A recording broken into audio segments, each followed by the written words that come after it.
8:06 de la mañana de este lunes 4 de enero. Es el primer día con ampliación de noticias en este año 2016. Buenos días, Armando Canchaya. Buenos días, Patricia del Río. ¿Qué tal, Fernando? ¿Cómo están todos? Muy buenos días. Feliz año para todos. Hemos invitado para comenzar a 3 distinguidos congresistas, dichos por orden alfabético: Martín Belaunde, de Solidaridad Nacional; Santiago Castañaduy, de Gana Perú; y el señor Javier Velázquez Quesquén, del APRAN, aunque debería decir ahora Alianza Popular. Y naturalmente uno de los temas que tienen que ver con el Congreso que más se ha discutido estos últimos días es el tratado de extradición que firmaron Perú y Francia en febrero del año 13 y que ha sido no objetado por el presidente de la República en una carta dirigida al presidente del Congreso, Luis Iberico. Creo que es razonable darle la palabra primero al señor Castañaduy para que nos dé el punto de vista de un parlamentario oficialista. ¿Qué cosa es lo que ha pasado con este tratado? Es muy escueto lo que dice el texto enviado al Congreso. Falta precisar algunos puntos, pero no sabemos cuáles son esos puntos. Y ustedes creo que lo habían votado por unanimidad. ¿Qué tal, don Fernando? ¿Cómo estás? Muy buenos días, Armando, Patricia. Para comenzar feliz año. Está dentro de las facultades del presidente de la República, y así lo establece la Constitución y el reglamento del Congreso, de no promulgar o observar las autógrafas de ley o de resolución legislativa. Si bien es cierto, este tratado de extradición con Francia había sido aprobado por el Congreso de la República, también es una prerrogativa del presidente ratificarlo. En este caso, el presidente, usando sus atribuciones constitucionales, ha decidido no ratificarlo. Es decir, no nos hemos escapado del orden constitucional, y esto debe ser claro. Ahora, en la carta que él envía al presidente del Congreso señala que al parecer existían algunas imprecisiones que es necesario precisarlo para justamente evitar vacíos o malas interpretaciones en la aplicación de ese tratado de extradición. Ahora, se ha señalado, que para mí es incorrecto, que aquí lo que se estaría buscando es que este tratado no pueda ser aplicado aparentemente al presidente de la República al término de su mandato, con lo cual es completamente irracional. Me parece malintencionado esa lógica que se está manejando, porque en primer lugar ya con Francia tenemos un tratado que data del siglo XIX, con lo cual sí se podría extraditar, digamos, a un connacional, y además, en el supuesto que existan vacíos en ese tratado, que es del siglo XIX porque es muy antiguo, existe un principio en el derecho internacional público que se llama el principio de reciprocidad. O sea, hay países con los cuales uno no tiene tratado, pero sí puede, digamos, solicitar la extradición de un connacional cuando se comete un delito. ¿Cuáles serían esos puntos que no son precisos y que ameritan que el jefe de Estado objete en un tratado que su gobierno había firmado y que había sido presentado por el Ejecutivo ante el Congreso? Yo creo que eso ya tiene que aclararlo la Cancillería. O sea, usted no sabe. Yo creo que ese es un tema que lo maneja Cancillería, más aún cuando ya el presidente de la Comisión de Relaciones Exteriores la ha invitado para el próximo viernes. Yo creo que esa va a ser una oportunidad justamente para que nuestra canciller explique al país cuáles son justamente esas imprecisiones, ¿no? Pero yo creo que esta no promulgación de este tratado está dentro de la prerrogativa constitucional, y acá lo importante es que creo que estamos desatendiendo lo que está pasando en el país, y creo que es el tema electoral, ¿no? Yo creo que acá creo que no estamos atendiendo no es el tema ahora, es muy importante, pero estamos hablando de otra cosa. Quisiera respuestas de los dos congresistas presentes que no son oficialistas. Congresista Belaunde. Bueno, en primer lugar, buenos días a todos y feliz año, así fuere un poquito tardío. Yo creo que lo que ha hecho el gobierno es algo que carece por completo de sentido, de inteligencia, de sentido común, y además es violatorio de un concepto fundamental, del respeto a los actos propios. La doctrina de los actos propios es una doctrina fundamental en el derecho internacional público, pero también tiene sentido en el derecho interno, en el derecho constitucional. Efectivamente, este gobierno negoció y aprobó internamente ese tratado de extradición en Francia para reemplazar al anterior de 1876, y lo envió el año 2013 al Poder Legislativo. Y por alguna razón se demoró un poco en su aprobación, y ahora resulta siendo observado. Ahora, para mí es curioso, en el año 2013 no se tenía idea de la existencia de las famosas agendas. Ahora sí se tiene idea. Y precisamente en esas agendas se mencionan a dos personas, o una hermana del presidente Humala, creo que responde al nombre de Ivosca Humala, y a la que ha sido hasta hace muy poco tiempo, creo que ya no lo es, la señora Cristina Velita de Labouré, que fueron algo así como agentes financieros de la entonces pareja candidata Humala Heredia. Entonces, para mí eso me parece extraño. Pero desde el punto de vista jurídico, solo el Poder Ejecutivo puede presentar un proyecto de resolución legislativa para la aprobación de un tratado. En este caso, el tratado de extradición tiene que ser necesariamente aprobado por el Congreso conforme al artículo 56. Fue aprobado por el Congreso. ¿Qué le cabe al Congreso? Congresista. ¿Qué le cabe? Observar la propia ley que ellos mismos han remitido. Solo para que quede claro, para que el público nos entienda, el Ejecutivo está observando algo que ellos mismos crearon. Así es. Y que ustedes no modificaron en el trayecto. En absoluto. Okay. En absoluto. Entonces, están ignorando su propia actuación. ¿Qué cabe en ese caso? Ahí no hay una ley, hay una resolución legislativa. Es un acto emanado del Poder Ejecutivo que tiene el valor de ley, pero que no es una ley en el sentido conceptual, porque es un acto específico, unívoco, único, individual. ¿Qué cabe hacer en ese caso? El Congreso Ejecutivo no puede decir, no, ya no lo podemos aprobar. ¿Por qué? Porque ya lo aprobó el Congreso. Está desconociendo el mandato del Congreso. ¿Qué tiene que hacer el Poder Ejecutivo? Ratificarlo y renegociarlo, si es que puede renegociarlo. Claro, siempre se puede denunciar el tratado. Ahora, congresista Velázquez, que este es un camino, es decir, podemos decir al presidente que está obligado a firmar el contrato, este tratado, porque es atribución del presidente y solo del presidente firmar los tratados. Primero diré lo siguiente. En febrero del 2013 se aprueba en el Poder Ejecutivo, o sea, Cancillería del Perú con Francia aprueban este tratado de extradición. ¿Ah? Lo aprueban. Hay todo un procedimiento, tiene que ir acompañado de antecedentes, de la fundamentación del tratado de extradición, y hay una ley, la ley 26647 establece que tiene que ir, el Poder Ejecutivo tiene que promulgar una resolución suprema, enviando al Poder Ejecutivo para su aprobación. Es cierto, la Constitución dice que el Congreso lo aprueba y el presidente lo ratifica. Pero esta ley establece que una vez que el Congreso apruebe, como lo ha aprobado sin modificar una coma, conforme vino el tratado, lo ha aprobado, y obviamente ha enviado la autógrafa de la resolución legislativa,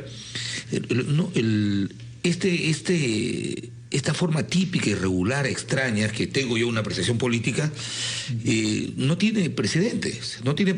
Como para los que el gobierno en 2013, sin agenda, sin compra satélite, sin conocerse las cuentas de la embajadora en Francia, como si era bueno, como ahora, en noviembre del 2015, hace 2 meses, se ha discutido y la bancada nacionalista no estuvo informada de que habían, en ese argumento un poco gaseoso, etéreo, de decir, hay alguna línea de acción que necesitamos precisarlas.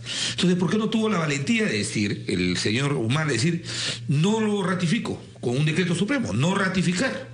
Y esa era su prerrogativa, pero ustedes vean, el oficio no dice, primero, que no lo puede observar.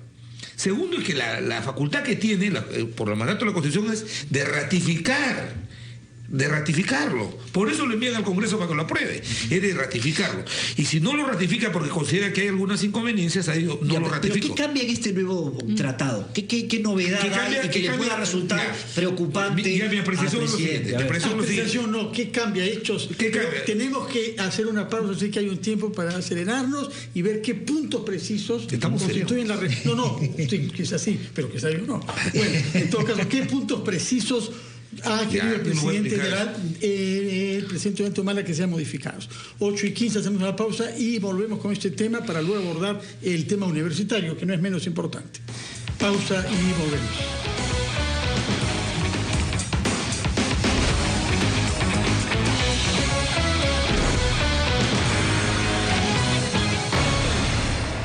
Tu noticia es valiosa para nosotros. Importante en tu vida. Importante para RPP Noticias.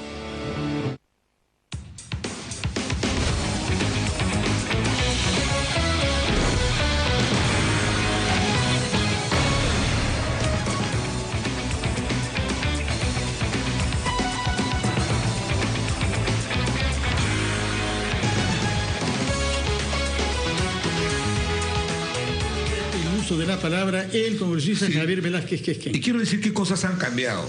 El tratado de extradición con Francia data de 1874.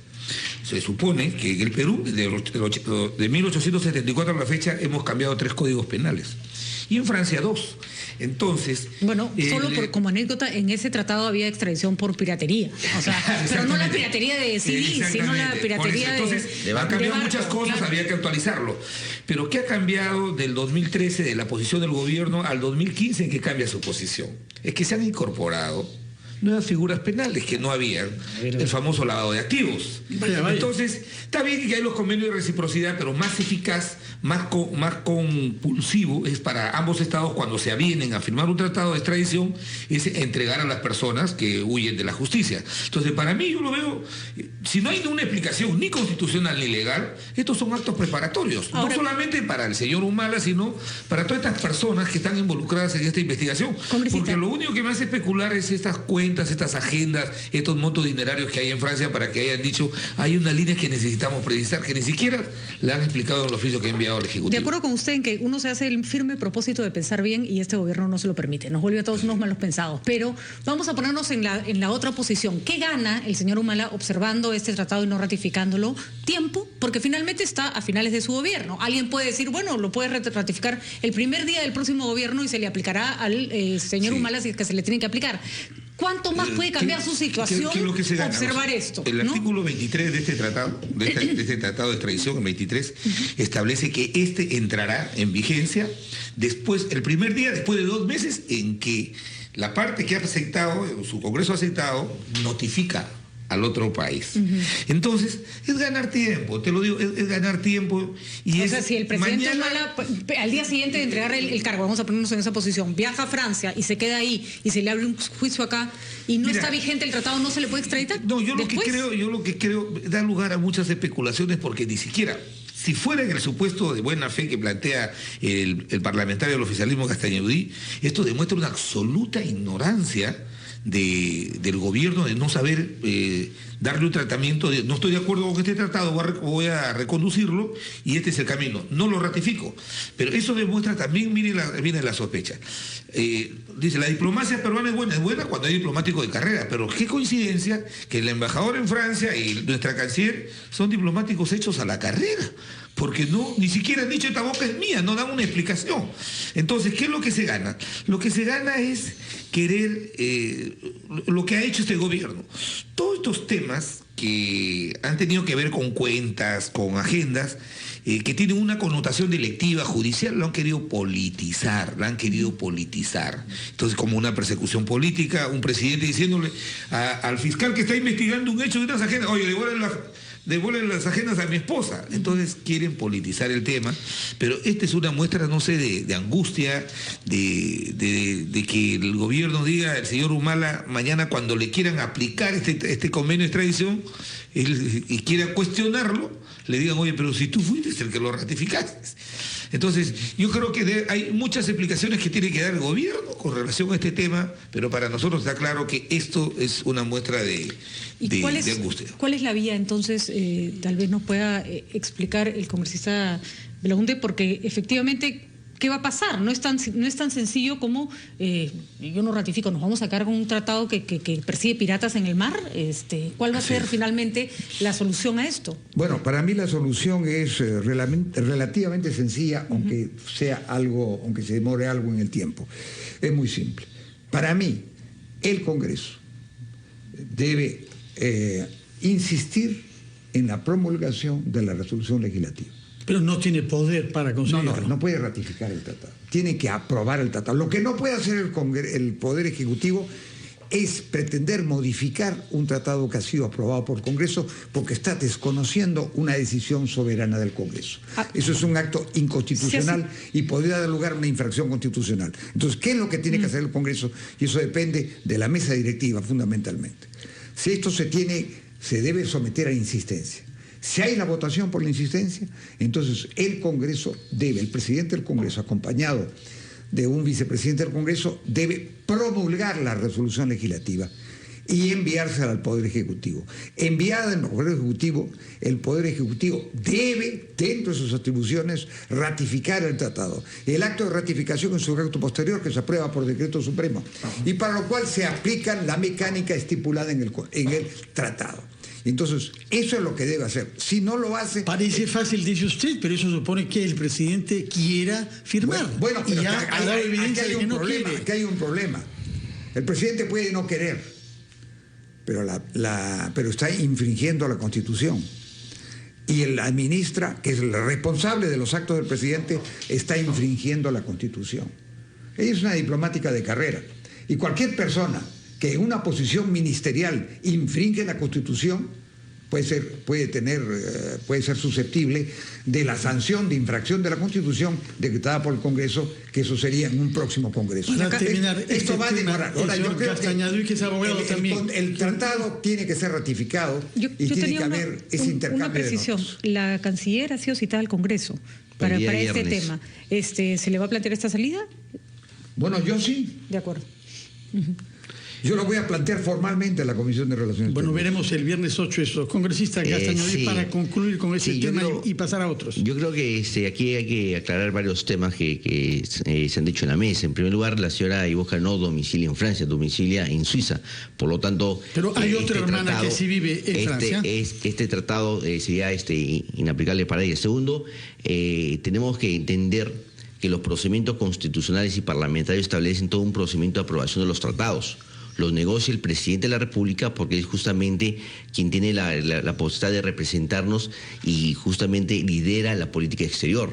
Luego de negociar un tratado con un país o con un organismo internacional, lo pasa al Congreso para su aprobación. Una vez aprobado por el Congreso lo devuelve al presidente de la República para su ratificación. Es decir, el procedimiento está claro. Es decir, el Congreso no podría asumir como función propia la ratificación porque ahí sí sería inconstitucional y estaría invadiendo competencia que le corresponde al presidente de la República. Hace ese trámite que plantea el congresista. Eso es inconstitucional, porque el Congreso de la República estaría asumiendo la titularidad de manejar las relaciones exteriores cuando todos sabemos que justamente quien maneja las relaciones exteriores es el presidente de la República a través de la Cancillería. Entonces, si es que hacemos el procedimiento que nos propone el congresista Belaúnde, sería inconstitucional, se podría interponer una demanda de inconstitucionalidad y el tribunal tendría que declarar como tal. Yo planteo algo distinto. Y permítame esta pequeña precisión con toda cordialidad. El Congreso, en mi opinión, debería insistir en esta resolución legislativa, promulgarla y llevarla al Poder Ejecutivo. Entonces, el Poder Ejecutivo debe cumplir lo dispuesto por el Congreso. Si no lo hace, puede no hacerlo. El Congreso no puede reemplazar al Poder Ejecutivo. El presidente de la República y la ministra de Relaciones Exteriores. La ministra de Relaciones Exteriores está incurriendo en infracción constitucional, que puede ser eso materia de una sanción del Congreso, por este Congreso o por el próximo Congreso. Porque las cosas no quedan simplemente en el aire. El Congreso en todo caso estarías haciendo indirectamente el Congreso lo que sí puede hacer. Prohíbe directamente. Mira, hay que entender que esa expresión vaga, decir hay una línea de trabajo, hay que precisarlas, no son observaciones. O sea, el presidente Humala no ha observado el tratado. O sea, lo que le he dicho a los oficios es que voy a negociar otras enmiendas. Es que no lo puede observar, no lo ha ratificado. El Congreso tiene que entender que estas son unas observaciones tácitas e insistir en la aprobación, pasarlo al Ejecutivo y que en manos del Ejecutivo quede ratificarlo o no. En eso sí estamos claros, tiene que ratificarlo o no. Pero no le puede decir al Congreso, ¿sabes qué? Te lo devuelvo. Y ahora le va a echar la pelota al Congreso. El Congreso lo que tiene que hacer es ratificar su posición constitucional, de aprobar esta enmienda. Y decirle, oiga, señor Humala, si usted quiere hacerle algunas modificaciones, ratifíquelo y las plantea, después las negocia. Porque una negociación no se hace en un día, por favor. Lo que pasa es que no estamos entendiendo cuál es el procedimiento de aprobación. No tenemos claro, el que no entiende es el gobierno. Lo que pasa es que porque si lo hubiera escuchado hasta Yudí no hubieran cometido esta barbaridad. El tratado ya ha sido aprobado por el Congreso. Lo que falta es la otra parte, que es la ratificación que le corresponde al presidente de la República. Entonces, si el presidente de la República no lo ha ratificado, no hay tratado. Mi posición es muy sencilla. Aprobado por el Congreso en los términos planteados por el Poder Ejecutivo lo que tiene que hacer es ratificar ese tratado. Si no lo hace, está desconociendo el mandato del Congreso, y en ese sentido el presidente de la República y particularmente el ministro responsable incurre en infracción constitucional, que se hará valer ahora o después. Muy bien. Permíteme, Fernando, 30 segundos más rápidamente. En el oficio que envía el presidente de la República, el presidente del Congreso, el señor Luis Severico, no le está diciendo que le está devolviendo, digamos, el tratado. Simplemente lo que le está diciendo es que no está promulgando la resolución legislativa que aprueba el tratado, que son dos cosas distintas, ¿no? Acá está. Lo que tiene que ser ratificarlo. O sea, estamos hablando de un tratado que ustedes crearon, ustedes no aprueban, que impediría a futuro de que pronto... no lo ratificamos, que no lo ratificamos, que son dos cosas distintas, ¿no? No, eso es un suspicacia, Patricia. No. Acá tenemos que ser objetivos de un programa justamente para tenemos que escuchar su explicación del reglamento. Esperaremos el día viernes que la comisión del Parlamento ha convocado a la ministra, aunque anuncian en la prensa de hoy que habría un comunicado quizás antes. Otro tema álgido de hoy, el tema universitario, puesto que sabemos que hay estudiantes que han tomado la San Marcos hoy, que han impedido el ingreso de trabajadores, han habido algunas violencias ahí, y esto genera una nueva incertidumbre ante este tema. Señor Velázquez Quesquén, puesto que el APRAN ha tenido algunas posturas críticas respecto de la ley, quisiera que usted comience a decirnos cómo resolver este problema, cuáles son los márgenes de la ley, qué cosa pasa con esos 5 rectores de universidades públicas que están en rebeldía, después de la pausa. Perfecto.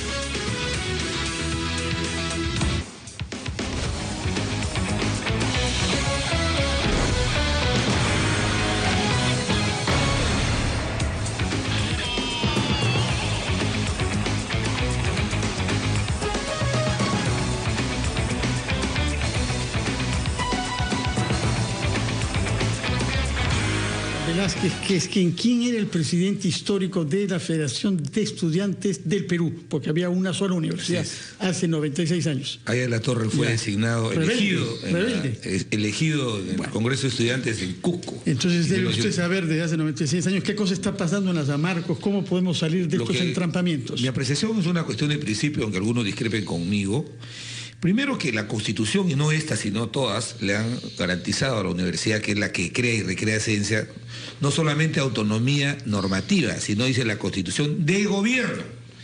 Las actuales autoridades, nos guste o no nos guste, lo digo en términos generales, en base a esa autonomía de gobierno han sido elegidos por un periodo.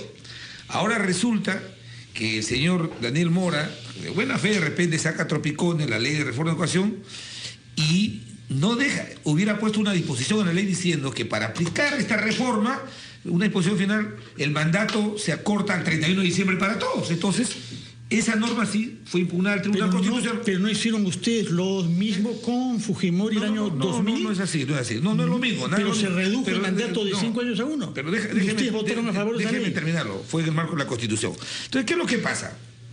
Lo que pasa aquí es que por mandato de la Constitución hay rectores que han sido elegidos a periodos que superan el 31 de diciembre del año 2015. El SUNEDU, que es un organismo administrativo del Poder Ejecutivo, ha dicho, les pongo plazo hasta el 31 de diciembre, si no, ordenamos que el Ministerio de Economía no le dé los fondos que sea. Pero al margen de eso, lo que quiero decir es que se está sentando un nefasto precedente, en el sentido de que por una decisión administrativa, mañana viene cualquier gobierno y dice, no me gustan esas autoridades, porque hay malas autoridades, y no me gustan, y les no es el gobierno congresista, es el Congreso del Perú. No es verdad, no es el gobierno. No es el gobierno. No, dígame en qué parte de la ley, dígame en qué parte de la ley dice que las autoridades se van al 31 de diciembre, dígame en qué parte de la ley.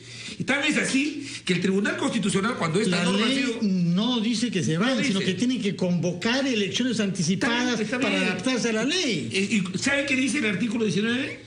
Que una vez puesta en marcha esta ley, se desactivan las asambleas universitarias, se conforman las estatutarias, establecen un cronograma de elección de autoridades para reemplazar a las actuales cuando venza su mandato. Más claro no puede ser. Pero si por 5 rectores el gobierno está haciendo cuestión de Estado, entonces miren las cosas que van a pasar. Ojalá que no haya derramamiento de sangre. Pero nosotros lo advertimos en su momento. Nosotros defendemos un principio, no defendemos personas. hay rectores que están como el de Lambayeque, que está duramente cuestionado.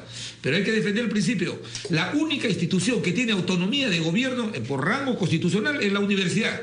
Y no puede venir un funcionario, por importante que sea, del Poder Ejecutivo, y decirle, ¿sabes qué? Tu mandato te lo va a cortar a 3 años. De acuerdo, congresista, pero siendo atendible el argumento, porque es debatible, creo, existen instancias para determinar si la ley es aplicable o no, si es constitucional o no, si se está yendo en contra de algo o no, y ya todo el mundo dijo que la ley vale. Entonces, no es verdad. Finalmente, el en doctor algún Domingo momento... García Belaúnde acaba de declarar que las autoridades, dice Patricia Ríos, Tribunal Constitucional y Sala Constitucional. Así es. Tengo entendido que es asesora además de San Marcos, así que sería también interesante ver de dónde vienen los argumentos. Pero más allá de eso, que tiene todo el derecho de opinar, ¿en qué momento le ponemos fin a la discusión y asumimos lo que se dio? Porque podemos discutirlo eternamente. Bueno, lo que puede pasar pero acá es que si el Poder Judicial ya dio su veredicto, entreguen los cargos y que vayan al Poder Judicial a hacer valer su derecho. Puede ser una salida. Eso sería lo lógico. Estamos avanzando, digamos, ¿no? hacia consenso. Congresista Martín Belaúnde, que tiene una también relación familiar histórica con los San Marcos, ¿no? Sí, así es. Bueno, yo puedo decir lo siguiente. Yo sostengo el punto de vista de que las autoridades administrativas, por altas y respetables que sean, como la Superintendencia de Educación Universitaria, la SUNEDU, no puede cesar a rectores. ¿Qué puede hacer en estas circunstancias? Puede interponer quizás acciones judiciales y medidas cautelares. ¿Qué es lo que deben hacer las autoridades universitarias en vista de que el problema, que es parte de hay un programa de educación universitaria y hay un problema? ¿Qué tienen que hacer? Tienen que convocar a las instituciones de cada universidad para resolver ese problema. Y en efecto, no se trata de decir, a mí solo me sacan con tanques, ¿no? El señor tiene un mandato. Ese mandato se supone que de alguna forma quedaba recortado, supeditado a la decisión de estas instancias. Entonces yo creo que se deben convocar a esas instancias, a esos organismos internos, y se debe cumplir la ley universitaria. Pero hay un principio fundamental que yo sostengo. La autoridad administrativa no puede cesar ni desconocer a la autoridad universitaria. Eso, de conforme a ley, solo lo podría hacer un juez en vista de una acción judicial en ese sentido. A eso se va hoy precisamente. Congresista Gastaña Duy. Sí, un poco para explicarle a la opinión pública. Cuando nosotros aprobamos en el Congreso de la República esta ley universitaria, se estableció que las actuales autoridades tenían que adecuarse a la nueva ley y se establecieron plazos. Y muchas de las universidades públicas comenzaron a adecuarse. Por eso, en algunas comenzaron las elecciones. Ahora, había un grupo de universidades públicas, entre ellas San Marcos, que eran renuentes a la aplicación de la ley. Ahora, el plazo ya está vencido. Entonces, ya el Tribunal Constitucional ha dicho que toda la norma en su integridad es constitucional. Entonces, lo único que está haciendo SUNEDU es establecerle como plazo máximo, tenías hasta el 31 de diciembre para convocar a elecciones. Pero ahí viene el problema, porque lo que parece que no está en condiciones de hacer SUNEDU es de fijar el plazo. No, o sea, claro, la ley Armando, está clara. Y el plazo ya estaba vencido hace mucho tiempo, hace pero meses. Es que la ley ¿qué plazo fijaba, según usted? Que la propia norma establecía plazos para convocar. Me parecía que a los 60 días de aprobada la norma tenía que convocarse elecciones. Por eso muchas universidades nacionales del interior del país comenzaron a es un plazo para convocar o para iniciar el proceso de renovación de autoridades. No solo para digamos, pero no convocar, para cesar ni ponerle fecha límite al mandato. La norma establecía que era de aplicación inmediata aún a las autoridades con mandato pero vigente. No le ponía fecha o no modificaba el término del mandato. No, el mandato no lo modificaba. Había plazos. ¿Cuáles en el caso? Si tú lees que la propia ley universitaria, la que aprobamos nosotros en el Congreso de la República, te establecía que determinado plazo de la vigencia de norma tenían que ya las autoridades universitarias elegidas en ejercicio adecuarse a la aplicación de la nueva norma. Por eso muchas universidades comenzaron a adecuarse. Bajo sanción de recortar el mandato. Eso es el problema. ¿Por qué no dice? Perdón. Lo que pasa es como ya la norma estaba vigente, entonces ¿por qué algunas universidades comenzaron a adecuar? ¿En qué parte de la ley? Lo único que ha hecho SUNEDU, perdón, Javier, lo único que ha hecho SUNEDU, como quiera que ya venció el plazo, vamos a establecer como plazo máximo el 31 de diciembre. No es verdad. Si no aplica, ahorita sí vienen, digamos, las consecuencias legales. Ahora, toda autoridad administrativa o judicial, justamente esa autoridad, en la medida que tenga facultades, se la puede aplicar. Entonces tampoco es cierto que hay que reactivar la autoridad judicial que se tome la medida, por favor.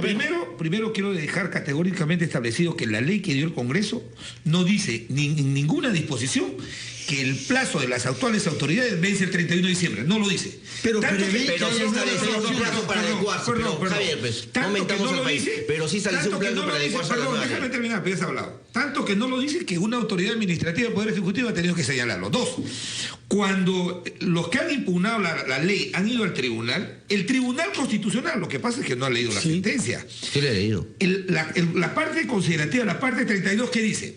En relación a los plazos, el tribunal se abstiene de pronunciarse porque esta es una facultad del legislador, no dice del Poder Ejecutivo.